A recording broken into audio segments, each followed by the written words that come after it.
Good morning, good morning, good morning. Good morning. I'm gonna wait some moments to let people see that I'm live. So y'all give me a moment. Give me a moment. But good morning. Hope everybody's having a great morning. It is Thursday. One more day left in the work week. One more day. I think y'all will make it. Y'all will make it to that Friday. And then y'all can be off for the weekend. Unless you're doing service industry. Shout out to retailers, shout out to restaurant workers, managers, and whatnot. But man, I got some things to say this morning. Some people might have some hurt feelings because I'm gonna say names because it's been too many blind eyes turned, too many people ignoring what's in their face, and so you got to call out names of people when they're in certain positions, and so I'm gonna be no holds barred this morning. But I get started here shortly.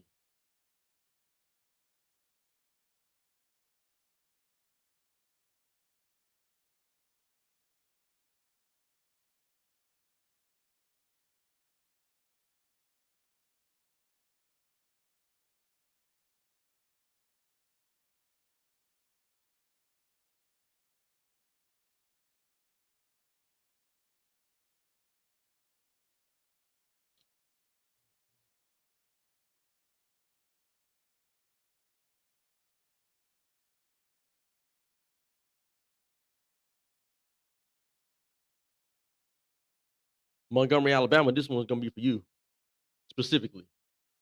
Montgomery, Alabama. We got things to talk about. We have things to discuss.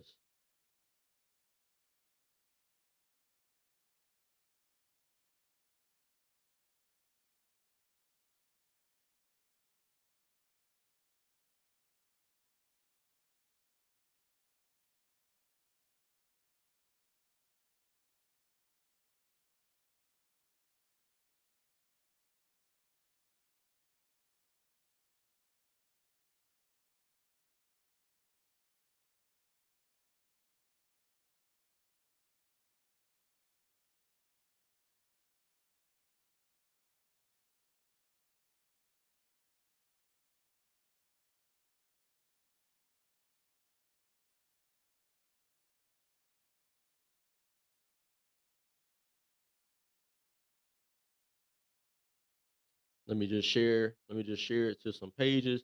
Man, I'm finally off of Facebook restriction. I am finally off. I had a 30-day Facebook group restriction where I couldn't post in my own group from Left to Right USA on Facebook. I couldn't post in any other group I'm a part of. Nothing. So I can finally post in my own group and other groups. So I'm gonna share this with other groups. And as you come in, the easiest thing you can do, the easiest thing just to help me out, just to help the algorithm and everything, just come in, hit the like button. If you're on Facebook, hit the like. If you're on YouTube, hit the like. And I think I'm streaming on X as well, formerly Twitter. So, but as you come in, hit the like. And if you really want to give me a fair one, all right, something that really boosts, share it to your page. Just click that link, hit copy link, or if you're on YouTube, hit copy link. If you're on Facebook, hit the share and just share it because we got to keep it 100. And until a lot of people don't want to really say a lot of things out loud, but I'm here. That's what I'm here for, to say the quiet part out loud. So if you appreciate that, hit the share. So people will so the real will be told and it will be heard and some voices will be heard. Let's see here. I'll be getting started momentarily. Once again, come in, hit that like when you come in. Share the video. I appreciate you. And this is episode 27 of the Captain's Quarters show, hosted by yours truly, L. Milliner, the Captain. Why do I have the name the Captain? Because back in the day, I was called El Capitan, the Captain. Um, that was just the name that I had, and people, that's what my friends called me. Um, I always been a leader. I've never been a guy that just follows the crowd, and so I say, yo, I'm gonna use that name now, the Captain. So, and then L Milliner, y'all know my first name is Ellis, and then Milliner, that's my father's last name. So that's why I carry that name on my social media. Shout out to my dad.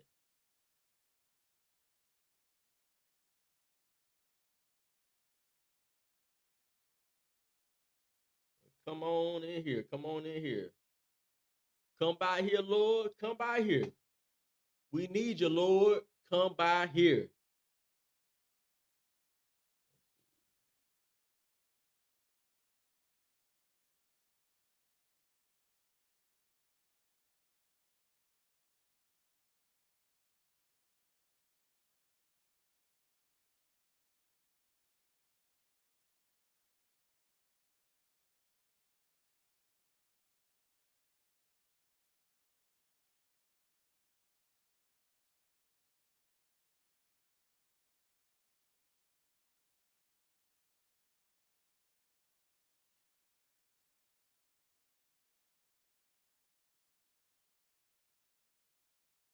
And also, let me go ahead and put it up here. I have partnered with the Officer Tatum store. So if you would like some pro God, pro America merchandise, hats, t-shirts, hoodies, and more, head over to the officertatumstore.com. When you get down to the checkout, put in discount code ELIS, you will receive 10% off your total unless there's another promotion going on. All right. If there's no other promotion going on, put in discount code ELIS at checkout and receive 10% off your total. Again, head on over to the officertatumstore.com. Get your hats, your hoodies, your t-shirts, and more. Pro God, pro American merchandise. I have plenty of it myself. I got a couple things on the way as we speak. Yeah, appreciate that.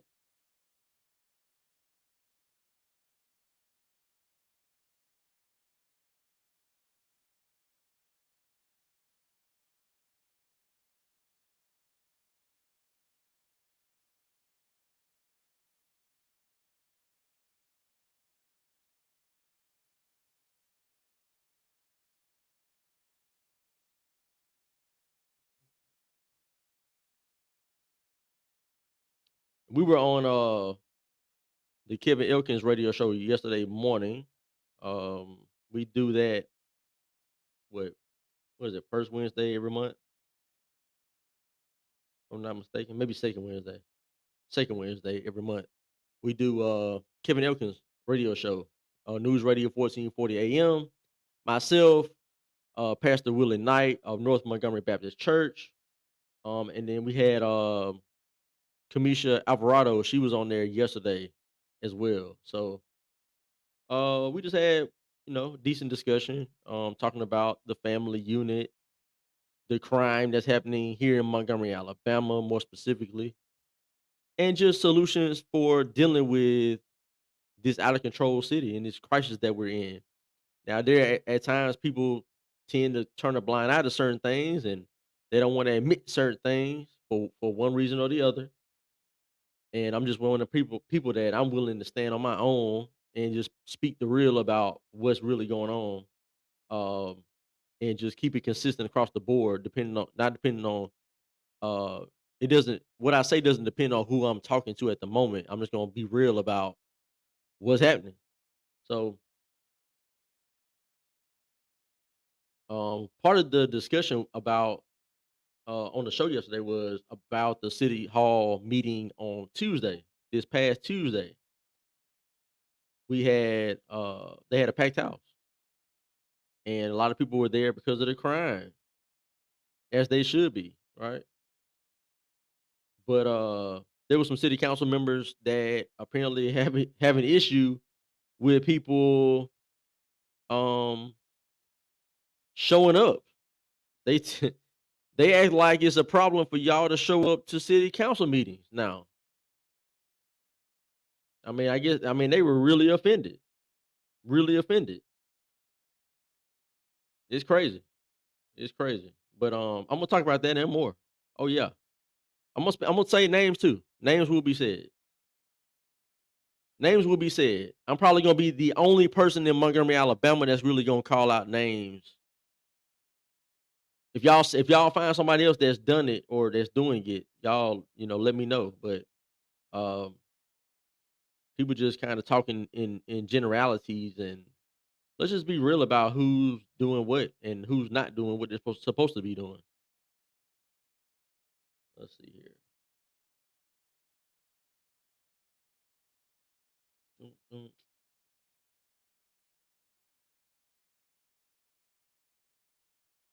As you come in, hit that like. Hit that like if you're on Facebook.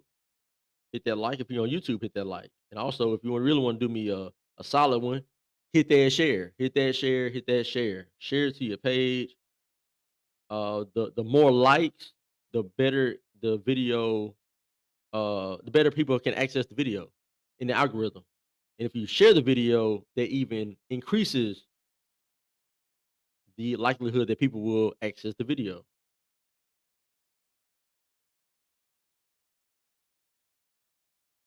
I'm one of them pages, man. I don't have like 10,000 friends and whatever. I don't have like the max friends and all that. I got like 396, 397. So I don't get like a lot of views like that because I don't have a big base of people who just are on my friend list. I keep a small circle. I don't know if people realize that or not. I have a very small circle, and it's like that for a reason. Cause you just can't trust everybody. That's a life tip.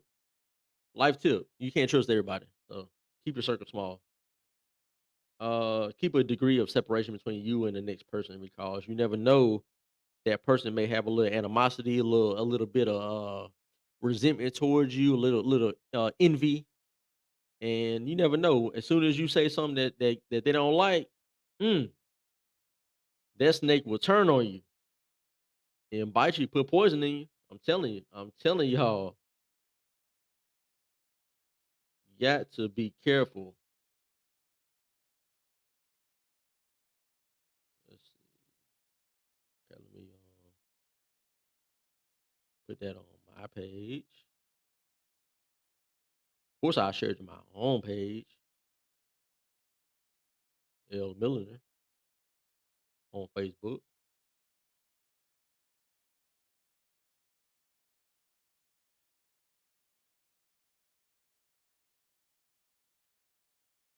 Uh, yeah,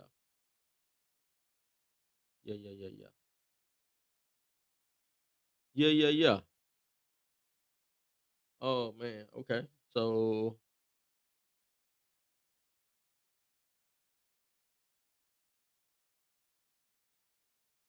you know what? I'm gonna do this right here.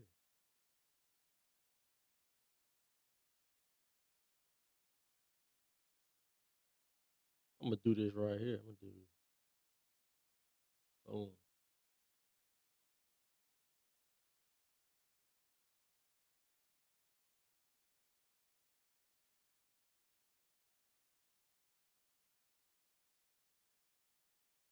And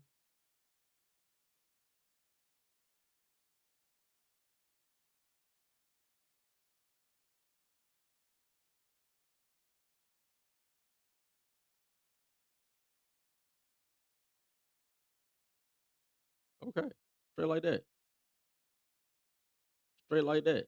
All right. So all right, let's get to talking about this.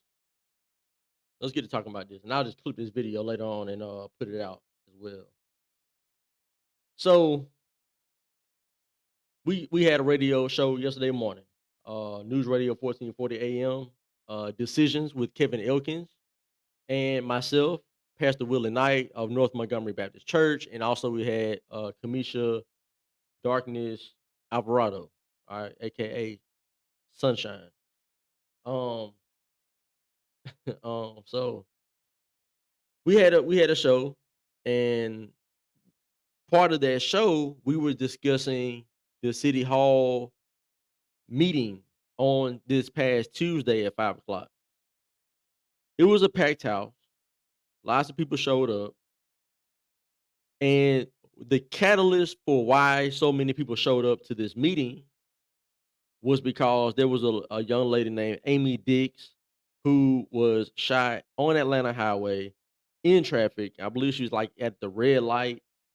There was some shooting going on between two different parties, at least two different parties, from what witnesses said. And she got hit in the crossfire, paralyzing her from the chest down. Tragic, tragic situation. Tragic. But she is here. She's still here. She's still alive. Um, and she has love in her heart. And from what I can tell, she's a very strong individual, right? Spiritually strong, because when situations like that happen to you that you don't expect and it just happens randomly, that can really break people. And so, God bless her. I hope that she makes as much of a recovery as possible, but just remain spiritually intact. That's the most important thing. So God bless her.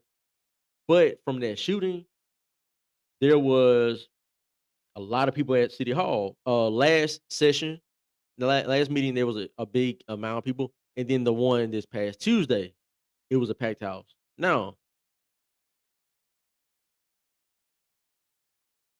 for some reason, at that meeting, there was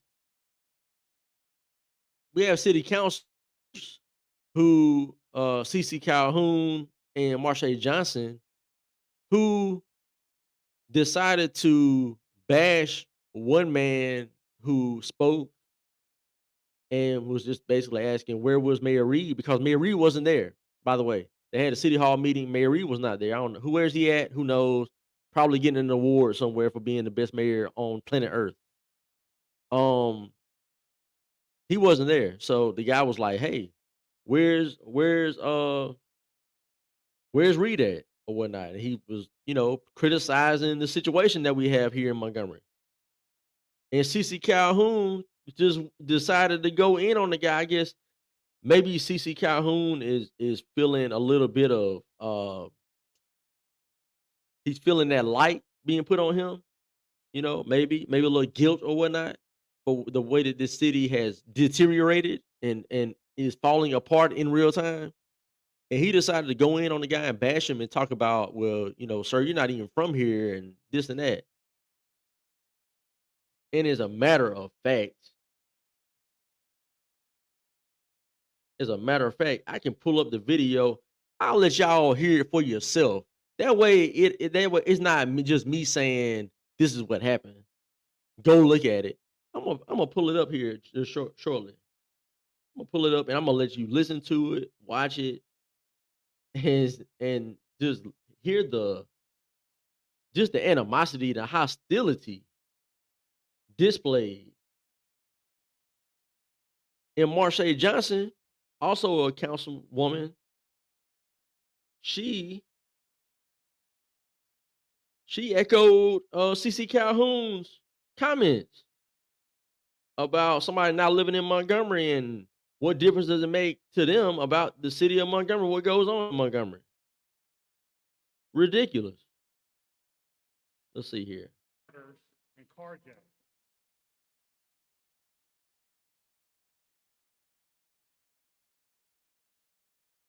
Let's see. Here it is right here now. Let me add it to the screen. Let me add it to the screen because this was crazy. This was crazy. I need y'all to let me know if y'all can hear it. I can't hear it on my end. Maybe y'all can let me know if you can hear this video clip that I'm about to play. Since the last time we met 3 weeks ago, 124 crimes have been committed since the last time we were in this room together. That is according to your crime mapping tool, which is great information. Can y'all hear this? The problem is, I hate the mayor's not here today. We haven't seen him. Where is he? Because a good is to be seen. We have heard many people say,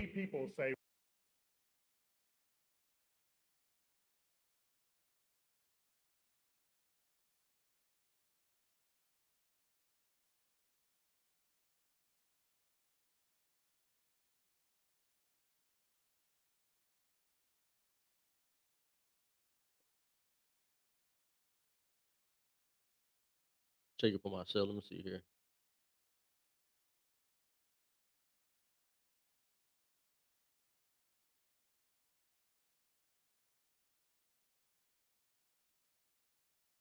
we need police presence.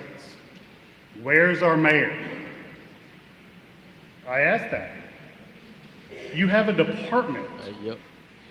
a Department of Violence Big doc in here. Prevention. Okay, cool. Keith L. Moore runs that department. I would like to go on record asking to understand the duties and the strategy of that department. Because it seems like according to the budget that was released, the 24 fiscal, in 22, you had an amount of 183,532 spent. In the 2023 budget, it's down to 89,000. So the mayor, who's in charge. And if you just get on here, this is from the city hall meeting this past Tuesday. This gentleman is asking legit questions. He's making legit points about what's going on in the city of Montgomery with our crime and where's the mayor at, because he wasn't at the meeting. And listen to the vitriol, listen to the animosity that two city council members in particular will have toward him because he doesn't live in Montgomery, apparently. Watch this. Of the budget and putting people in place has decreased that department by $100,000. It's also noted that the police budget was cut $6.2 million by that same budget sheet that's located public record. We went from 59 million to 53 million. All right, thank you, Mr. McCormick, but let me address a couple things that you mentioned just for fact. The police budget was never cut. It was never cut by $6 million. So I don't know what those facts. So now the first thing that CC Calhoun is going to say is that the budget numbers that the man gave are incorrect. He's going to say there's never been a decrease to the police department to fund police. But that's cool. If you want to correct somebody on that, that's cool. You can drop the numbers or whatever you want to say. Let's be real. Probably what happened was the fund that the budget that goes toward police, probably what happened was money got shifted to other areas in public safety. And so it didn't go all to they didn't defund police, but they moved money around. So the police may not, the police department didn't have as much money to work with. That's probably what happened. But you know, they're not going to say we defunded police or whatever, because they're not going to say that right now. All right. In Montgomery right now, they're not going to say that. So anyway, that's likely what occurred. I don't know specific. I don't know. I'm just saying, I'm speculating on that, what may have happened. Because the guy got the numbers from somewhere. Just saying. Now check this out. Facts come from. Our police department budget was increased. Okay. Can we chat afterwards? No, we can chat afterwards. Okay. Let me give you another fact. And not saying this council, this mayor, or anybody in this thing. The mayor being present on the streets is not going to stop crime. Yes, it will. I disagree. Well, he's not bulletproof. So let me just put it this way. No one on this council, as I said earlier, we all are trying to fight this as one, we're pushing the same. Are you? Let me ask you a question. First of all, you don't live in Montgomery, so I don't know why you complain in Montgomery. So let's get this straight. So I'm not going back and forth with you. I'm just trying to keep things straight. When people from the outside of this community come in and want to point blame at Montgomery, I'm not going to tolerate that. I can't hear you. But if you listen up and let me talk, I'm going to make sure I'm being heard. I'm not going to be disrespected. Thank you, sir. Okay, your time is up. Bye. So what I'm trying to tell you, you come in and you make all these complaints, but you don't hear the truth. You're part of what the situation is going on in the city. Everybody on the outside want to point blame, but you're not pushing. You come in here to point fingers at people. We're trying to push in the same direction to move this city because we live here. We live here. Every day. Every day. Every day. And I walk and ride these streets every Man, of course we pointing fingers, sir. You're on the city council. You're a leader of the city of Montgomery. How long have you been on this council? The crime didn't just start going up yesterday. Y'all have had years to get something in place to better this city, and you haven't done it. Y'all have done nothing but talk, plan, do anti-violence walks, anti-violence prayer walks. Y'all have done all this little cookie cutter things that don't work, just doing a lot of talking, and y'all haven't done anything. Y'all hired a chief of police who clearly wasn't the man for the job. He couldn't get it done in New Orleans. Quit scrubbing the bottom of the barrel to find chiefs of police or anybody else that could be in a position of leadership in this city, and you know they're not going to work out, but you get them anyway. Ridiculous. And so now the chickens are coming home to roost, and now they have an issue with people being vocal about it. And he's so happen to look a certain way, so of course he's gonna get that type of animosity in response. The other people that didn't look like him, they didn't get that type of response. It's something about him they don't like. I don't know what it is. They don't like that guy for some reason. And maybe because he called out the mayor. He's like, where the mayor at? And see, CC Calhoun, Marsha Johnson, or Rodney Mitchell, they're going to go to bat for the mayor. They don't care what's going on. They're going to go to bat for that man. That's just what it is. You can't say anything negative about him without those three having something to say about it, or they're gonna back the mayor up regardless. They're in his back pocket. That's what y'all got to understand when you're looking at this panel. And there may be another person on that panel that does the same thing, but I'm not sure yet.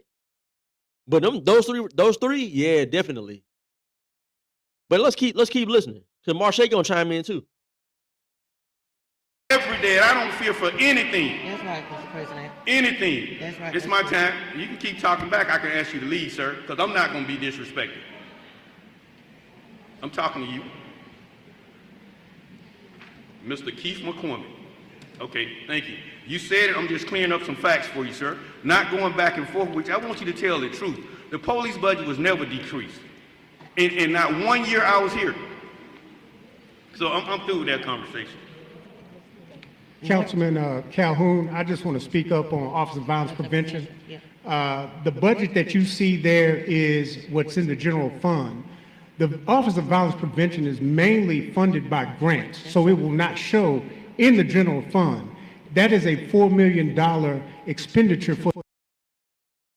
So the guy speaking right now, apparently he works like in the cabinet of the mayor.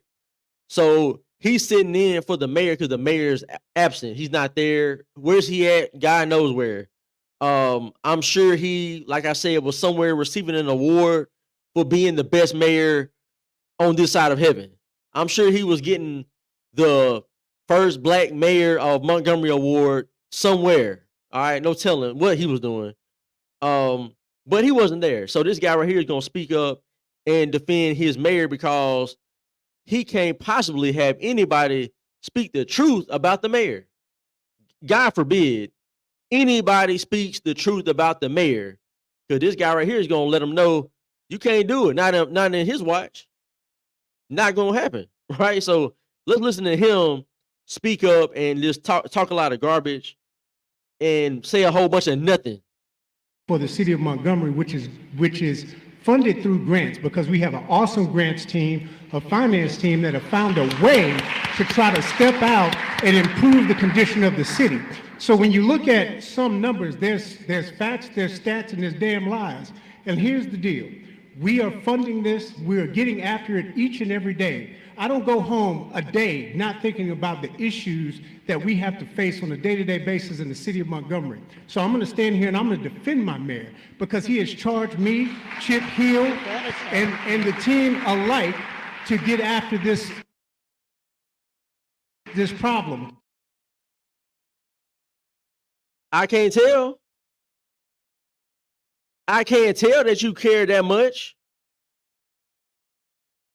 Hardly any of us can tell. You go home every day wondering about the city of Montgomery, what you can do to better this city. Man, you're doing a whole bunch of thinking and not any doing. That's the problem. That's the problem. Y'all doing all this thinking, all this planning, all these meetings, having summits, having speakers come and do symposiums and stuff. Y'all got all that going on for show, so it looks like, hey, we're doing this right here. Have you been outside, sir? People are stabbing people, beating people up, shooting people, having high-speed chases. Just had a high-speed chase yesterday evening. Like, that's the problem. You go home thinking about what to do, but y'all not doing anything. How long does it take to plot, plan, and execute? It doesn't take 4 or 5 years for us to see a change in a positive direction. If y'all are doing what y'all supposed to be doing, but y'all want to just plot, plan, and have meetings with no execution. I'm not going for it. I'm not going for it. And nobody else in this city should be going for it. We've been quit allowing these people to give y'all lip service and say things that they don't mean. They're not trying to do anything. Otherwise, they would have done it already. We have all talked about solutions to help the police department, to give them tools and the resources necessary to do their job. Now, we're just asking the community to be a partner with us and help us as a community stand together against crime, and that's all we're asking. So, to make the record straight, the Office of Violence Prevention's budget has increased actually 100% since last year into this fiscal year. So thank you. Mr. President. Ms. Johnson, thank you, Mr. Reed. Thank you, Mr. Reed. Mr. President, to the citizens that's here and It has increased 100%. Sir, what do we have to show for it? What is there to show for y'all having the Office of Violence Prevention? What has that done for us? Please show us. See, somebody should have said, show us the proof. What has that done? He wouldn't be able to say anything. He'd be up there stuck, looking crazy, like, well, who's gonna answer that question? Right? He'd be looking at the city council. Do y'all want that one? Because he don't want to answer it. There's no answer to that. But he's gonna sit over there and just say a bunch of stuff, and it's like it sounds good, but there's no action behind the words. the citizens that are watching, the city hall, our meetings are open to the public, and they are never packed out like this. Budget hearings open so you can get the facts. If you live in the city of Montgomery, like every city council sitting up here does, to run for these seats, we have to live in the communities that we represent. I have a child and at night in my community, North Montgomery, we're ducking and dodging bullets just like you. Everything that you experience, we experience. Your family is harmed, so is ours. We're from here.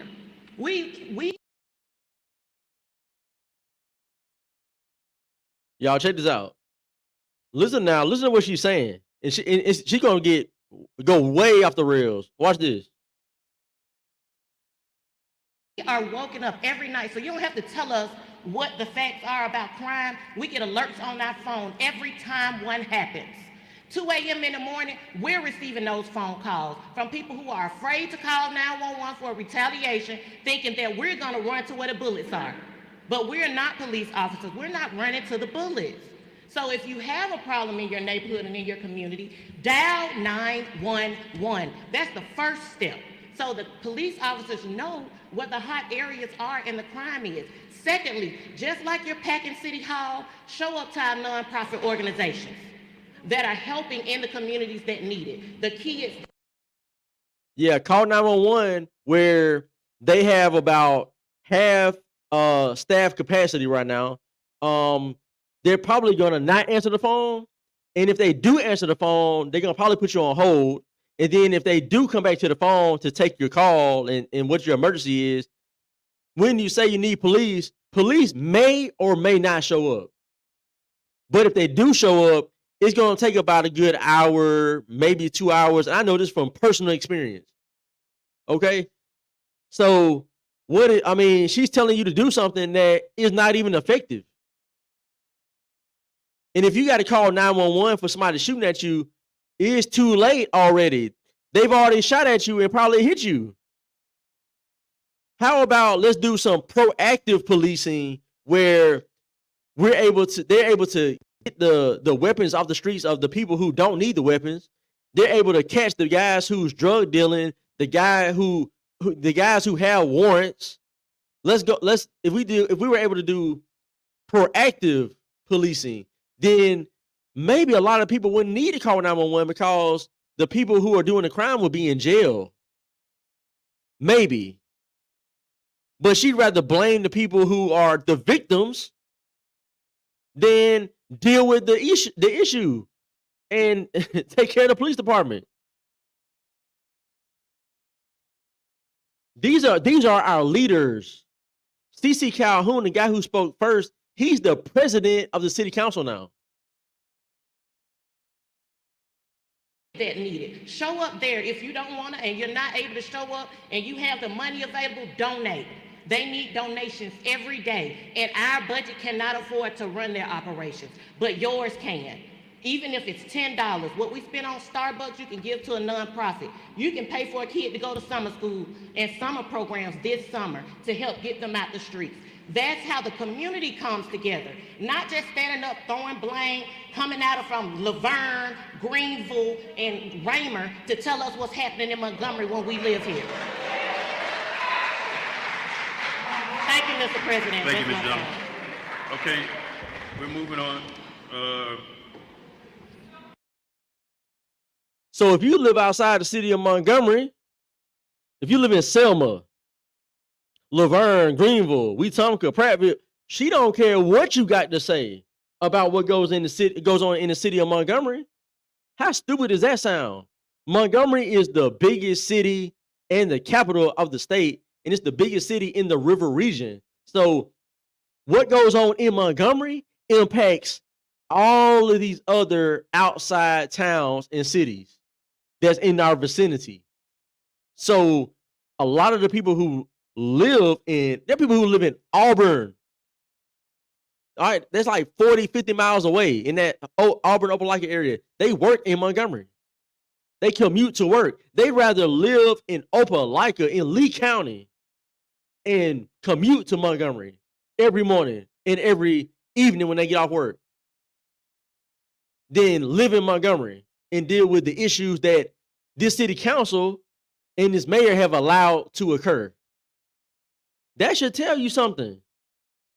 But instead of saying, you know what, I hear y'all, you know, and if you are really being about what you're talking about right now, people would already know that you really have been doing your part, but y'all haven't been. So now you feel guilty and you feel that pressure that's getting put on you finally, right? Finally, pressure being put on. We like 5 years too late, but hey, I guess better late than never. Now you feel that pressure, and now you want to attack the people for putting pressure on you. The people who are the victims of the violence in this city and in your district, you want to tell them, don't call me, call 911. Although they probably ain't going to answer the phone. Call them. It ain't my problem. I don't run toward the bullets. Nobody asked you to run toward the bullets. What are you talking about? They calling you because their neighborhood is in crisis mode. They need safety right now. Right now.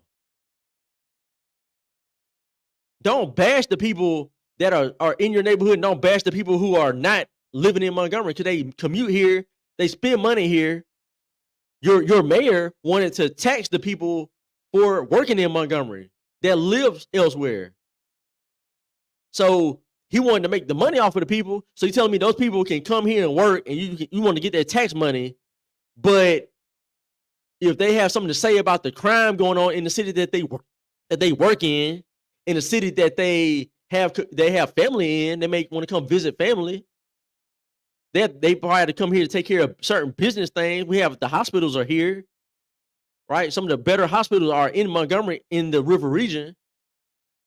You're gonna bash the people that come here for our resources that they also give to. They pay taxes on what they buy in the city of Montgomery, just like the next person who lives here.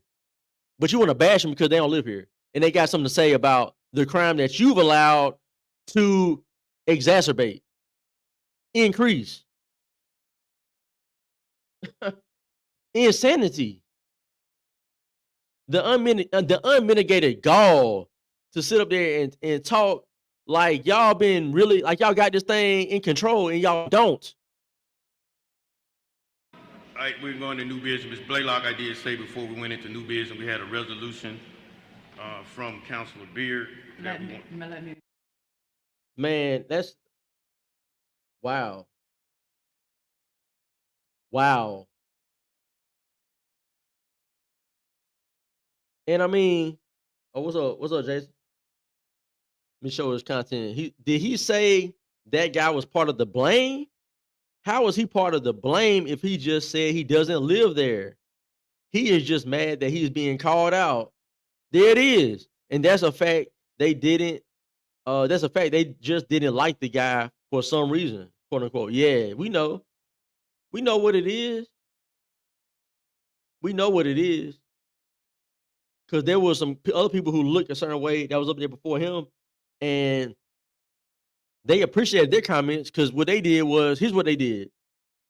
Those people got up there and said, you know, crime is an issue. You know, people are scared. People want to feel safe. They said all that stuff that sounds good. Then they double.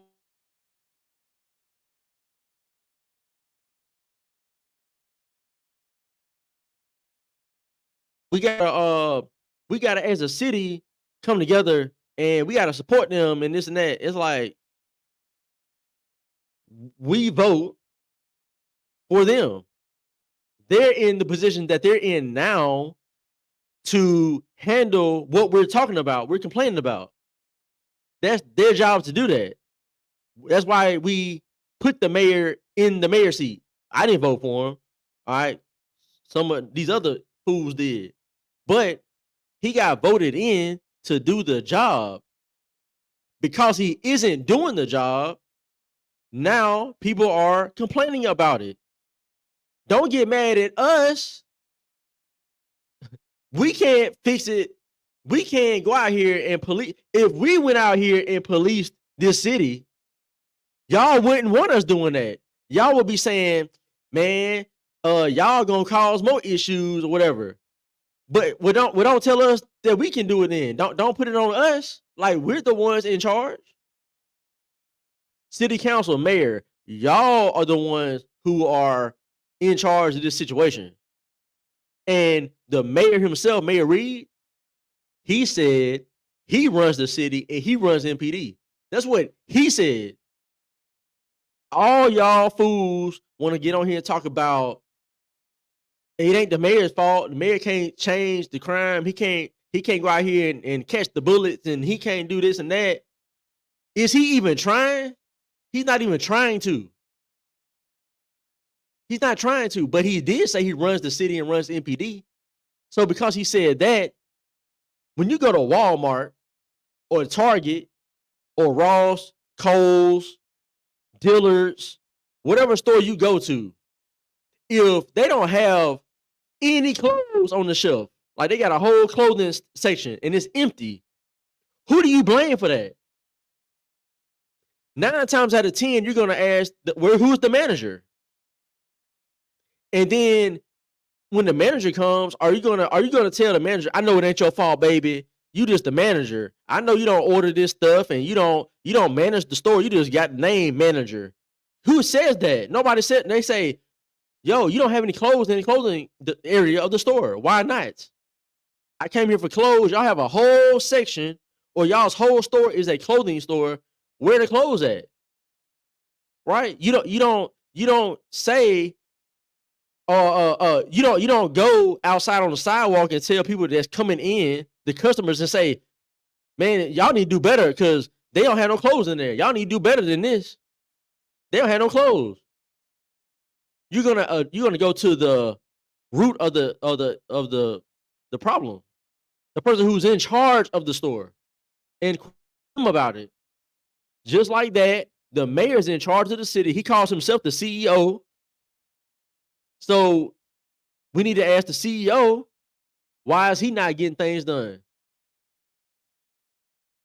That's fair.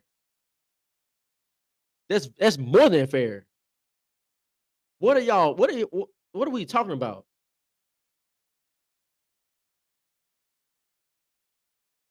And a lot of times, man, the people that's got the mayor's back, a lot of times these people don't even live in areas that's really affected like that. They living in more middle class areas.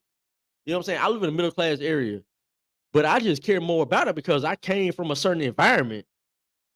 I experienced a certain environment, and so I understand what it's like being in an environment where you hear gunshots every morning, every night. You see people that you know get shot. You see people that you know that you hang out with doing the shooting.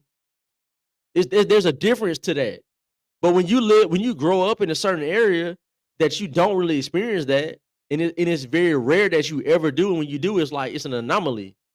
You have a certain view of it that people that really deal with that on a daily basis, you don't have the same view that they do. So your amount of caring about that tends to be a little less. You tend to not worry about it as much until it hits home to you. Then you want to talk about it.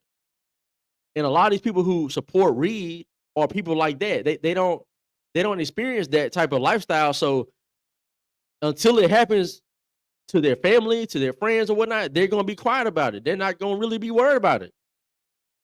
And they're gonna support the mayor and be like, well, it ain't his fault. Tell that to the people who live in areas where all they do is hear gunshots and see kids getting shot. And see, that's a whole nother part. That's a whole nother part. I'm gonna get to that. The kids getting shot.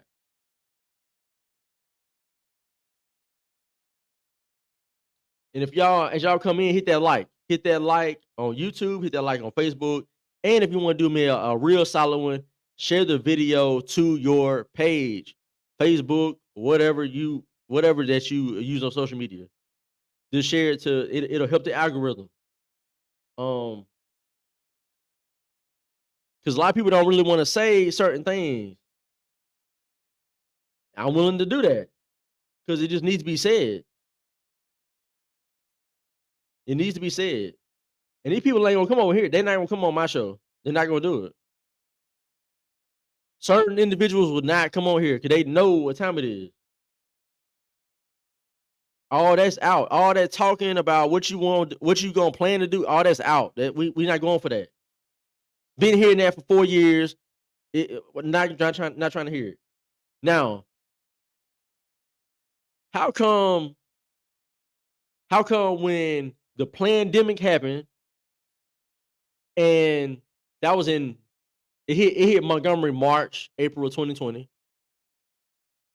That summertime, like by June, something like that, June, July, they had ordinances. We had a curfew. They put us on a curfew in the city. You had to be at home by like 7 p.m. or something. You couldn't be out before like 7 a.m. If you were out, you had to have paperwork that showed that you are an essential worker. This was a real thing. Here in Montgomery, I had the paper for myself when I worked at Dollar General. You had to have paperwork showing that you were allowed to be out at certain hours. That was during the pandemic. That was during COVID-19, the Chinese virus, whatever you want to call it, when people were just losing their minds, scared.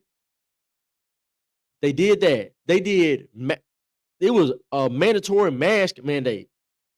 Mandatory. Okay, they were trying to fine you and all kinds of stuff if you didn't have a mask on.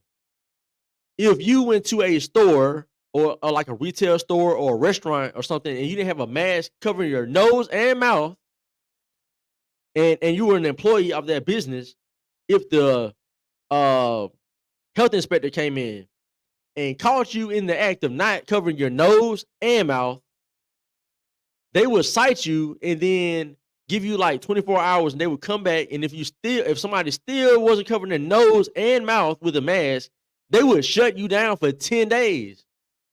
That happened in Montgomery, Alabama. I had it happen at the store I was managing. A young lady had a mask on, but it wasn't covering her nose, it was just over her mouth. They cited us and said that he wouldn't come back. He came back and he said if we didn't have everybody with a mask on covering their nose and mouth, they would shut us down for 10 days. That's literally what the man told me. Montgomery County Health Inspector. That's how serious they took the COVID thing. Not only that, so we had curfew, mandatory mask. They shut down businesses. They told certain businesses they couldn't even be open. They shut down churches. They told churches, don't open up your doors, do virtual. They closed schools and said, go virtual. All that hysteria over a virus that didn't even kill any children here in Montgomery County. I asked people, where the kids get that are dying from COVID? Nobody could say anything. They just kept saying, it's dangerous, it's dangerous. Where the kids getting killed, though? Y'all did way more harm than good with all them shutdowns. Y'all know that now, but I was one of the people that was telling y'all, don't do it. This is crazy.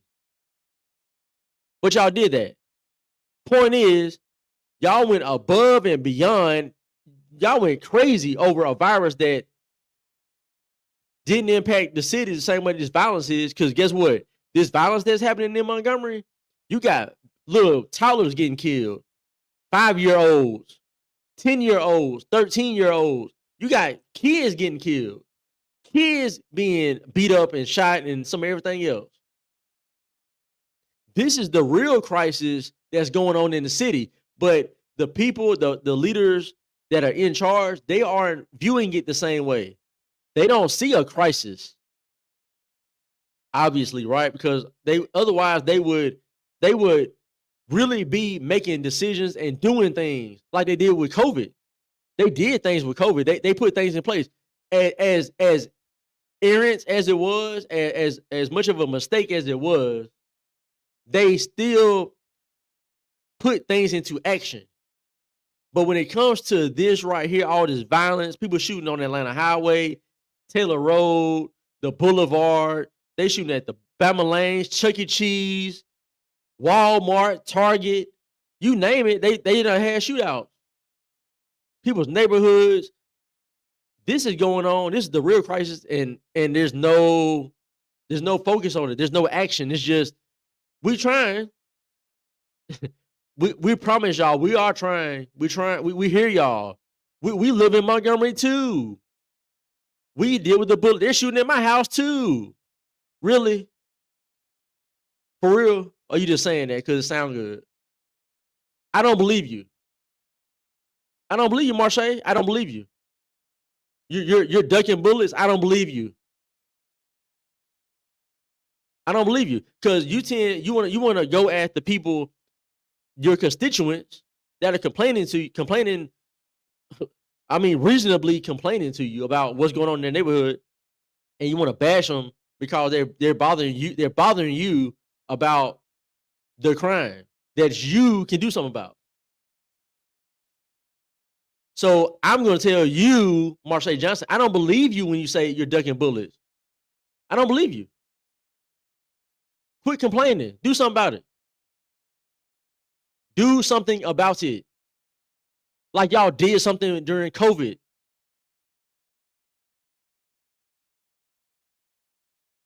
But see, who is going to say, you know what? Yeah, like they did. They went above and beyond for that. Yeah. But for this right here, it's like people are just like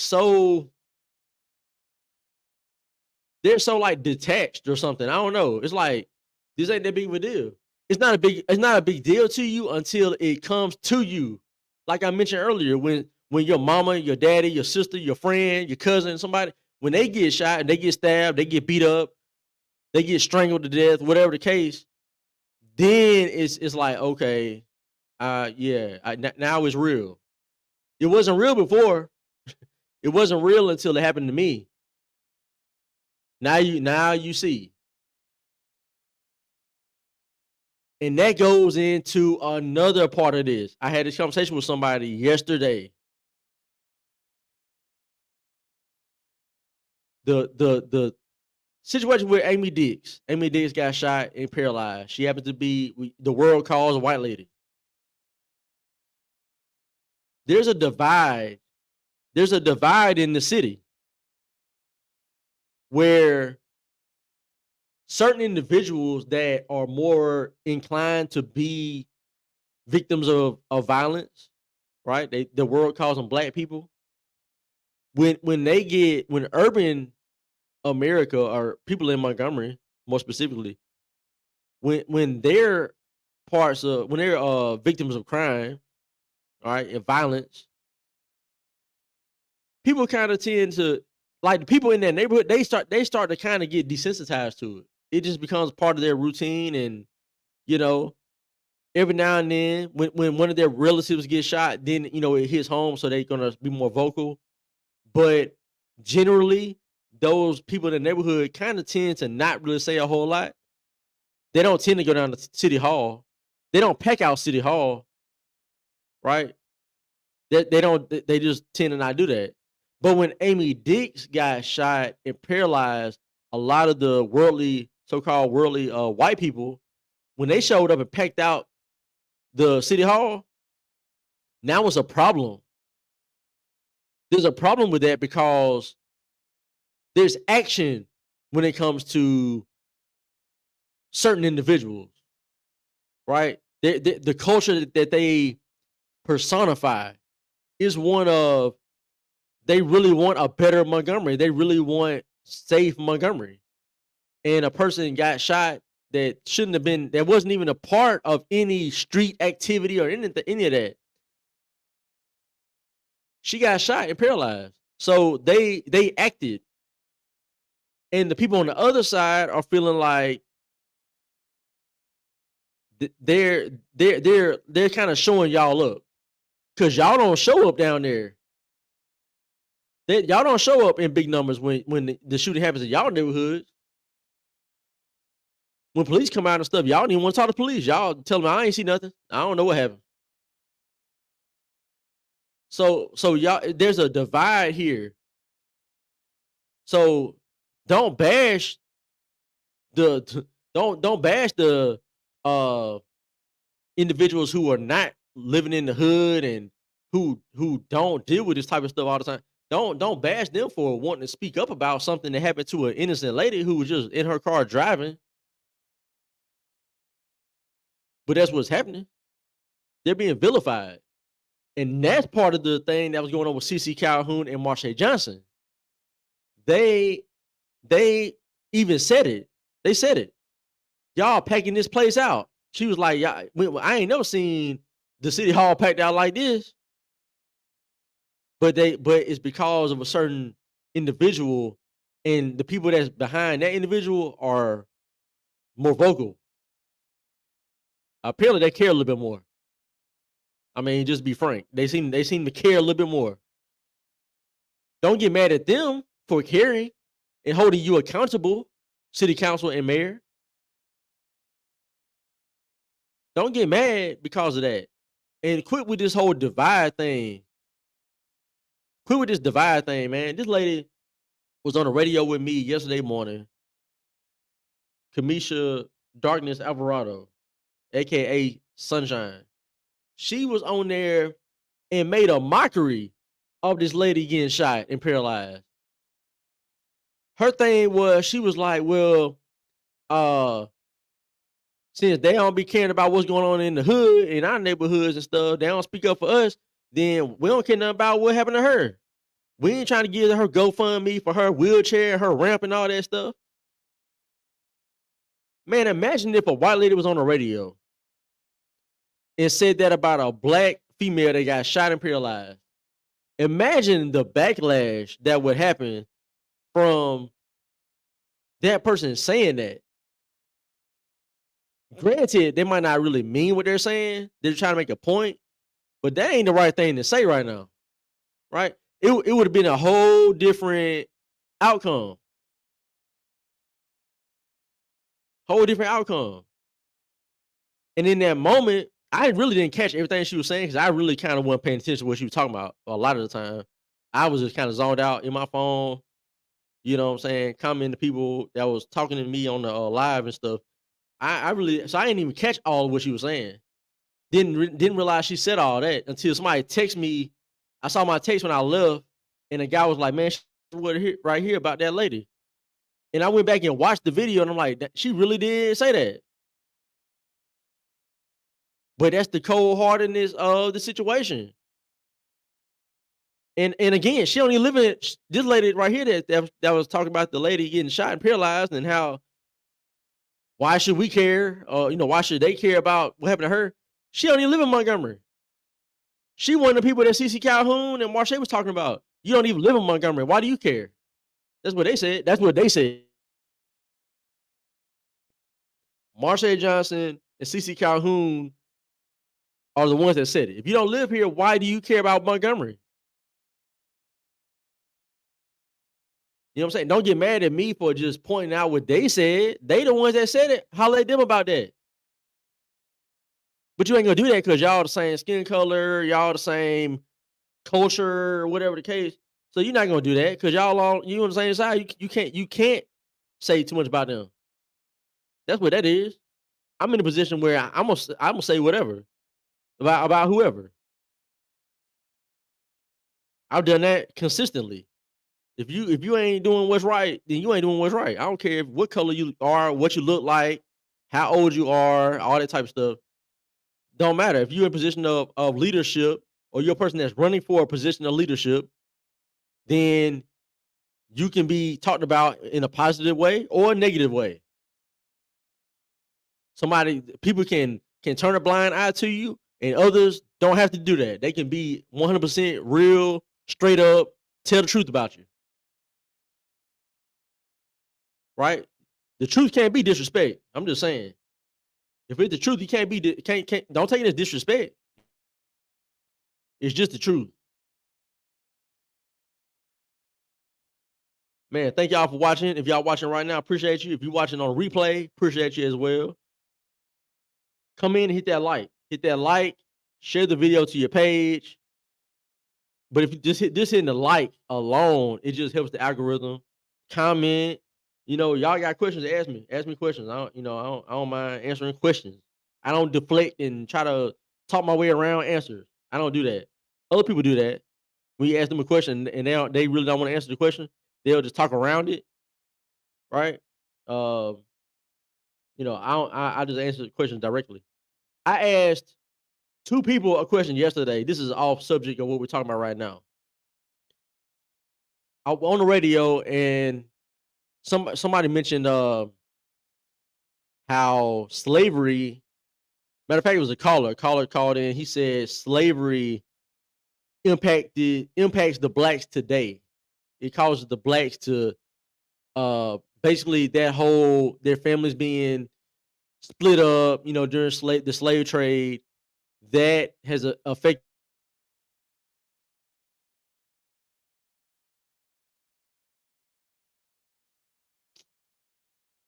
They don't have strong families and whatnot. The slave trade caused that. And I listened to everything he said because he initially didn't say anything about the slave trade. So he was kind of building up to it. And I'm like, I'm not gonna say nothing. I think I know where he's going, but I'm not gonna say anything. I'm gonna wait for him to say it. And he said it. The slave trade. That's why blacks can't keep families or whatever. They have that. It's like in their DNA to not want to be a family or whatever. However that works. So my immediate question was, well, there was about a 100-year history in America, close to 100 years after slavery in America, where blacks had pretty strong families. They were very intact.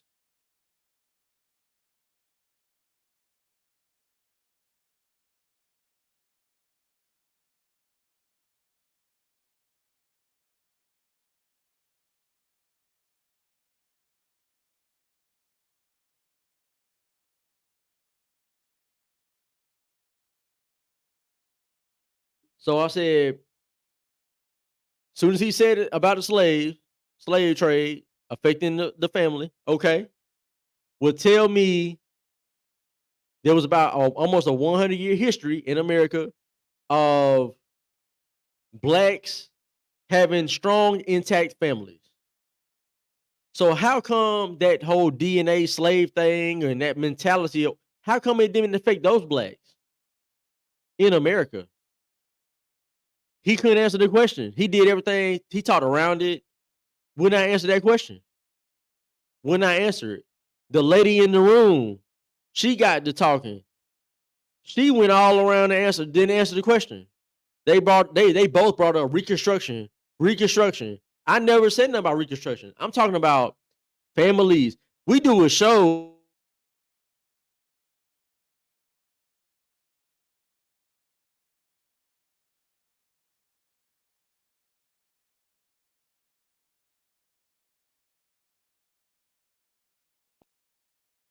We talk about family. So when we're talking about the family, uh, I lost my train of thought. This thing keep going in and out. So so she's talking about we're talking about the family. That's the purpose of our show, right? So they want to get on there and talk about how slavery was impacting, but it didn't have an impact on these people from after slavery until about the 1950s, 60s, really almost to the 70s. That's when things went downhill.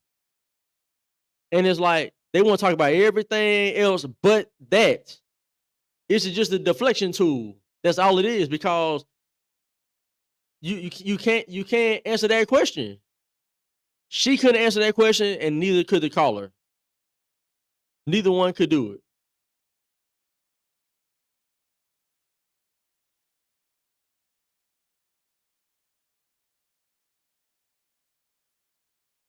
It's ridiculous. But yeah, I mean, I just find that it's just kind of funny to me. It's kind of funny because when you ask people certain questions, they can't answer it. They can't answer it. They'll try their best. They'll try to make you seem like the dumb one. They won't answer your question, but they'll make you seem like the dumb one, like you don't know what you're talking about. Like you need to go read up on something. Like obviously I read up more than you because I'm asking you a question that you can't even answer. You talking about everything else going on in Africa and everything. I said America.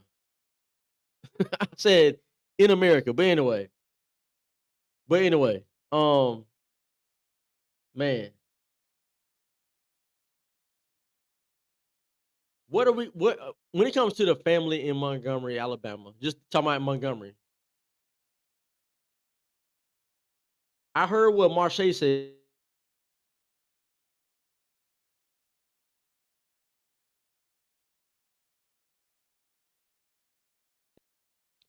I heard what Marche said on that video. She did say, give money to the nonprofits.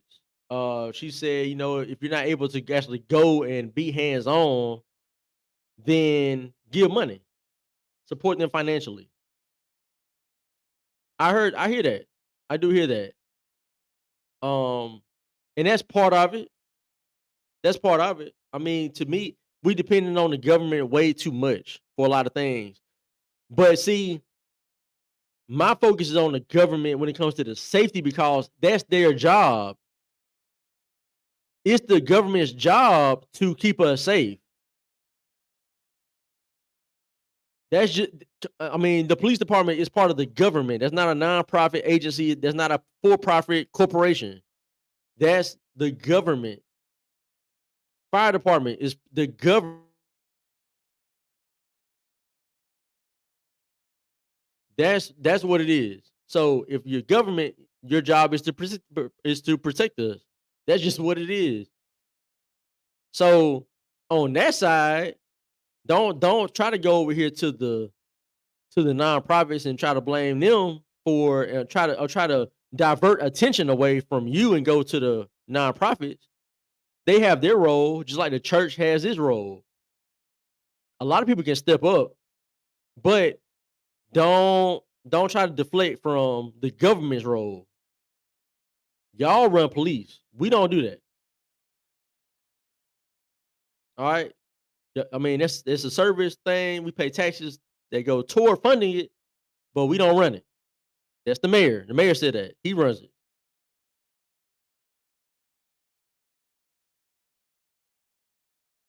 Yeah, so let's keep that together on that. The government's job, protect us, make sure that we're safe when we go out and about in our cities, in our states. The government ain't really supposed to be doing a whole lot more when it comes to other things.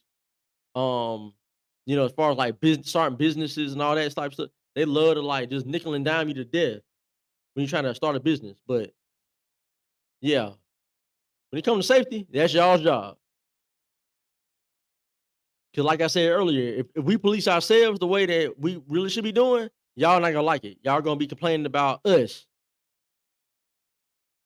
That's what's gonna happen. They're gonna be complaining about us policing ourselves. They'll say, y'all shouldn't be out there doing that. That's the police job. Well, the police can't do it. They don't have enough people. And to a certain extent, at a certain point, it's gonna be some things that might happen in this city that they're not gonna like, because at a certain point, you gotta take care of what you gotta take care of. Right? We all got families and stuff. We can't be out here just waiting to be a victim of a crime. And they complaining about the permitless carry. They mentioned that too at the city hall. Permitless carry is driving a lot of these shootings and stuff. Man, no, quit lying. Quit lying about permitless carry. CeCe Calhoun, Aronde Mitchell, Marsha Johnson, and anybody else on city council, the mayor, Sheriff Derek Cunningham, anybody that's out here talking about permitless carry is driving shootings and we can't do this and we can't do that. Quit lying. When y'all had the permit in place, Montgomery broke the homicide record during the permit era. In 2020, we broke the record. In 2021, we broke that record for homicides. This was all before permitless carry. Permitless carry didn't go into effect until January 1 of 2023. In 2020, we had like 74 homicides. In 2021, we had like 80 something, but they reduced it to like 77. So I guess the other homicides got ruled as deaths, or by maybe self-defense or whatnot. So it was like 77 that year. That's the most we've ever had. That was before permitless carry. In 2023, we had like 74, which is right in line with them other years before we had permitless carry. It didn't go up. So that didn't have a direct impact on the shootings in Montgomery. It didn't. But what is affecting it will keep going up because we have less and less officers. Whereas we supposed to have like 500 officers for a city our size, we have like 280 according to what they said in that city hall meeting. We have about 280 active police officers in this city, close to half of what we should have. That's why crime is going up and up and up. When you can't police the small stuff like giving traffic tickets, pulling people over for expired tags, stuff like that. That's like a lot of times you can proactively take guns off the street that don't belong. You can find people who have warrants who don't belong on the streets. But when you can't pull people over for speeding, expired tags, driving reckless, whatnot, you don't have the officers to do it. Now you're just chasing. Once they commit crime, now you're just chasing, going to the scene. It's already over with now. Now it's just another statistic. But they want to talk about permitless carry. Like that's the problem. No, it's not. No. Now, see, they keep talking about everything else, but what really let's get to the real. These legislators that are making these laws, let's not worry about permitless carry. That's not making the crime go up. Let's not talk about switches on guns. Okay, that's not making the crime go up. What's making the crime go up is the fact that the people who are committing the crimes keep getting bail, keep getting bonded out, and they come back out and do the same thing or worse over and over and over again. That's what's happening. If you want to talk to the legislature about doing something, fix that issue. Make it where these judges have to give these guys and girls more harsh treatments, higher bonds, no bond. When they get locked up, stop giving them 5 years for killing somebody. They keep getting out. The dude, Calfani Hardwick, he shot somebody like in 2016, 17, attempted murder. This dude walking around free. He at the house. Then he decided to shoot and stab his own daddy. Almost killed the man. He wouldn't be able to do that if he was in jail. Over and over and over again, we see these cases where these guys do a crime, violent crime, go to jail, come back out, shoot somebody, get locked up, go back in, bond out again, come back out and kill somebody. They've impacted like 4 or 5 different families. And the first time they went in, they should have never been out. And they got backlogs these judges got backlogs, talking about hundreds of cases. And they just running through them like it's like they don't even care. They just, hey, we got so many cases, we gotta just run through them. So I'm gonna just give this person a light little sentence, and move on. I don't know what's going on with that, but they need to fix that. But instead, they want to talk about gun switches and permitless carry and all this stuff that don't have an impact. That's not causing the violence. These people love looking at every place but where the root of the problem is. They address everything but the issue. They'd rather create other issues by supposedly fixing the issue. They'd rather create more issues than deal with the issue that you already have. That's what I see happening.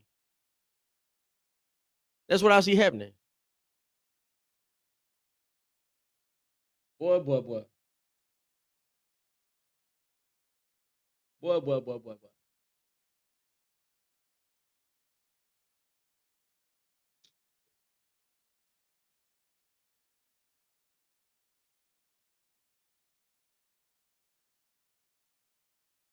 All right, take a little break right here. Take a little break right here. And if you liking the content, if you wouldn't mind, hit that like. If you're watching on Facebook, if you hit that like. If you're watching on YouTube, hit that like. Also, if you really want to do me a solid one, share the video to your Facebook, Twitter, X, whatever, wherever you are on social media. Share it over there. And then, if you would like to get some merch, some pro-God, pro-America merch, head over to the officertatumstore.com. When you pick out your shirt, your hat, your hoodie, what have you, When you get to the checkout, put in discount code ELIS. You will get 10% off your total. Now that's you get the 10% off unless they have another promotion going on, then it won't work.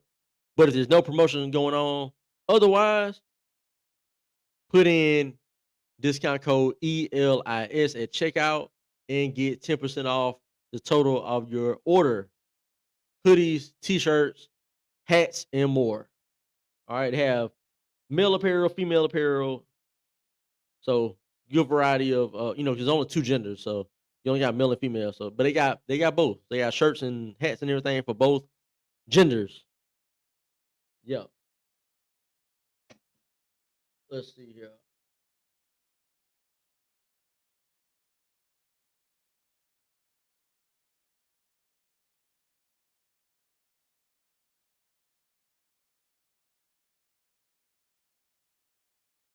Man, these folks talking about these folks are talking about CI's confidential informants get paid like $80,000 in Montgomery, Alabama. Like people are really like uh they really sharing it, really believing it. Like people believe anything, I swear. People believe anything but the truth. They believe anything but the truth. When I give stats about who's committing crimes with certain demographics, man, I don't like stats, man. Stats don't tell the real, man. It's a whole bunch of undocumented shootings and beatings and all this type of stuff that's going on. I don't believe in those stats, man. Those stats ain't real. But somebody post a meme, a graph on Facebook about confidential informants getting paid $80,000 in Montgomery, Alabama. Man, that's real. Where's the source at? Where are you getting the information from? Man, I don't know, man, but it sounds real, so I'm going with it. It sounds real. I think it's real. The logic is crazy. I don't know how some of y'all. I don't know, man. I don't know.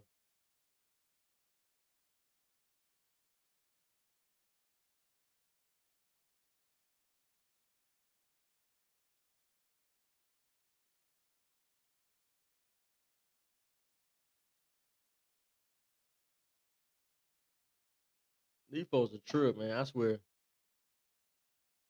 Let me see something.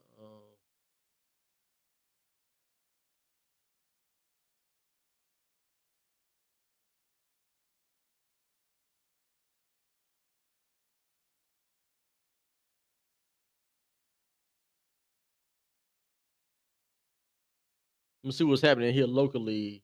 Let's see what's on the news. Let's see what's happening.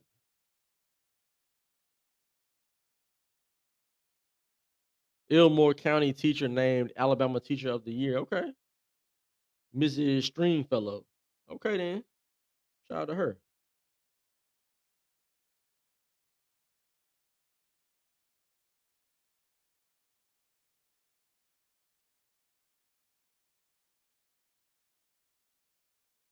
Oh, man. I did see this right here. Yo, this is crazy. Uh-oh. The Jews taking over, man. It's crazy. Lawmakers established Alabama-Israel Legislative Caucus. They call it work. So now they got their own Let's just be caucus honest. in the Isn't work. legislature.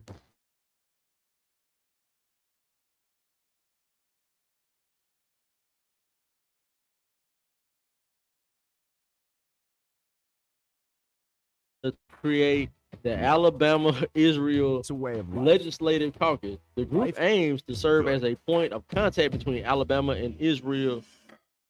Israel and at 10, a what? bipartisan group Anyway, of Alabama Alabama, lawmakers have Israel, joined together Alabama and create the Israel to help Alabama-Israel foster Legislative and Caucus. strengthen their The group ties aims to in their serve as a point of political, contact between economic, our state cultural, and and Israel, academic and to help sectors. foster and strengthen The ties co-chairs between them. include Republicans Today is Representative another David step Faulkner in and a long Senator journey of friendship Arthur and Orr support and Democratic between Israel Representative and Philip Alabama. Insler. In a statement, As Insler Israel said, "I am celebrates deeply honored to next be week, a co-chair of this important caucus and partnership with one of the only we will do so democracies with in the mixed Middle East. emotions. It is essential that Because Alabama of and the October Israel 7th maintain and massacre, further their strong the bonds. ensuing war, particularly during these trying times for Israel and Jewish people. As the only Jewish member of the legislature, who has been to Israel numerous times and has many close friends there, I am especially grateful and humbled to be a part of this effort. I am thankful to my colleagues in both parties and chambers for supporting this effort. Programs let you earn a degree on your time. At the announcement Wednesday, the Consul General of Israel to the southeastern United States, Anat Sultan Gadan, said, "Today is another step in a long journey of friendship and support between Israel and Alabama.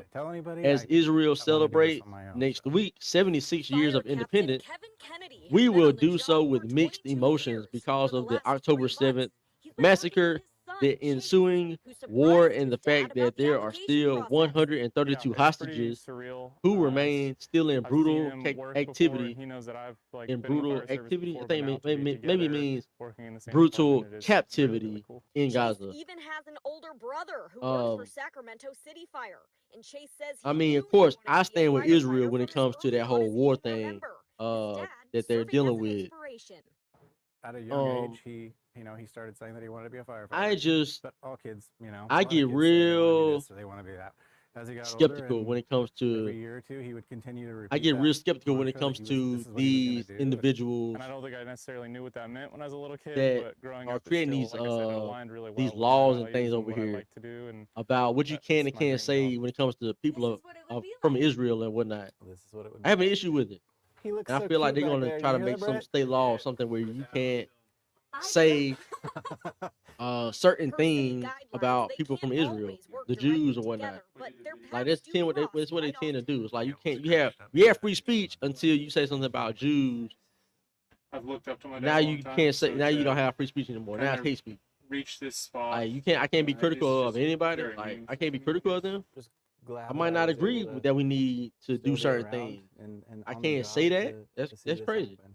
I'm I can getting say pretty something close to about the end of my career, but white America. I my can say time here is anything gonna I want to say, continue and through him, people are and not gonna be able to say he'll too get much to anything about carry it. on that legacy here with Yuba City. It's just weird. A It's just wedding really on the weird. day of the Kentucky Derby unexpectedly turns I lucky feel like for one this local is just a couple, step in that but of direction. They're course, gonna there kind of is try a to create a catch. state law Steve Harris has the story. around speech when it comes to Last weekend, Fortune Israel smiled and on Jewish Dan people. Watch. Fredman. Watch what I tell you. Lucky guy. Very lucky. She's the best. But his lucky streak didn't end there. He also scored some serious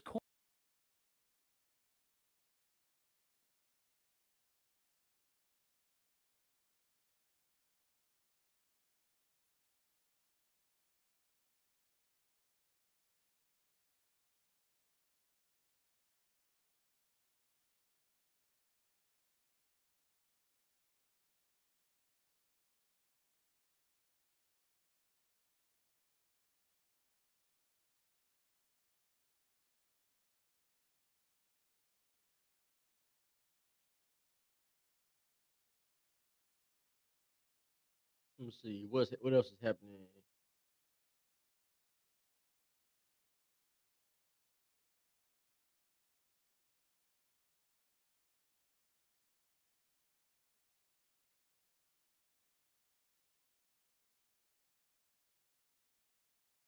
Okay, about time on this one right here. About time. So everybody remembers that whole Carly Russell situation that happened last year. The lady that faked the kidnapping abduction thing, talking about it was a little white baby toddler that was running down the interstate with no shirt on, and she pulled over, and of course there was no child. She made it up and all that stuff. Her family backed her up, her whole story. They knew she was lying and still went on what is that the Today Show, went on there lying about she was telling the truth and all that stuff when she was lying. We all knew she was lying. And she got found guilty. I think they fined her. I don't even think she did any jail time. But from that situation, it says here's a headline: Alabama lawmakers approve stiffer penalties for falsely reporting crime. They voted on Wednesday and this was so yesterday, They voted on Wednesday to stiffen penalties for making a false report to law enforcement. Legislation that follows a kidnapping hoax that drew national attention. Talking about Carly Russell. Let's see here. False reporting to law enforcement authorities is a Class A misdemeanor under Alabama law. The legislation would increase that to a felony if the false report apparent quote unquote alleges imminent danger to a person or the public. Unquote. The legislation would also make it easier to order restitution for law enforcement costs. The goal of this legislation is to create a deterrent for those who blatantly lie in reporting a crime, as Carly Russell did, so that those who do experience the full force of the law, Alabama Attorney General Steve Marshall said in a statement. The Senate voted 32-0 for the bill. It now goes to Governor Kay Ivey for her signature. Let's see here. So Carly Russell has a little footnote. Carly Russell, who admitted to the kidnapping story being a hoax, pleaded guilty in March to misdemeanor charges of false reporting to law enforcement and falsely reporting an incident. She apologized for her actions. Oh, I guess that makes it better, man. She apologized, so I guess we all good now. Had the whole world talking about this lady, man. Looking forward, trying to find out where she was, and she over here lying the whole time. And I was one of the first people that called her out for it. Did video about it and everything. And folks was like, "No, man, are you sure?" Yep, I'm sure she lying. She is lying. And yep, she was. Oh man. Anyway, thank y'all for watching. Watching this on the replay. Appreciate it. Uh I'll see y'all next time, man. Enjoy the rest of y'all Thursday. Be safe. We got some bad weather coming through the state of Alabama today and tomorrow. I think it's today, pretty much like this afternoon through tonight, and then in the morning. So be safe out there on that road. Uh, yeah, just be safe. Slow down. I know y'all love to drive fast and stuff like that, but when it's raining, y'all can't drive when it's dry. Don't drive fast and stuff like that when it's raining. I mean, you're gonna cause accident. It's just gonna happen. All right. We don't want any kids getting hurt or anybody that's just trying to go about their day. Let's try to keep them out of harm's way. All right. But y'all be safe. Thank y'all for watching. This was episode 27 of the Captain's Quarters show, hosted by Milliner, the captain. Thank y'all for being here. And let's make Montgomery a better place for everybody. All right. Appreciate y'all. Y'all have a great one. I'm gone.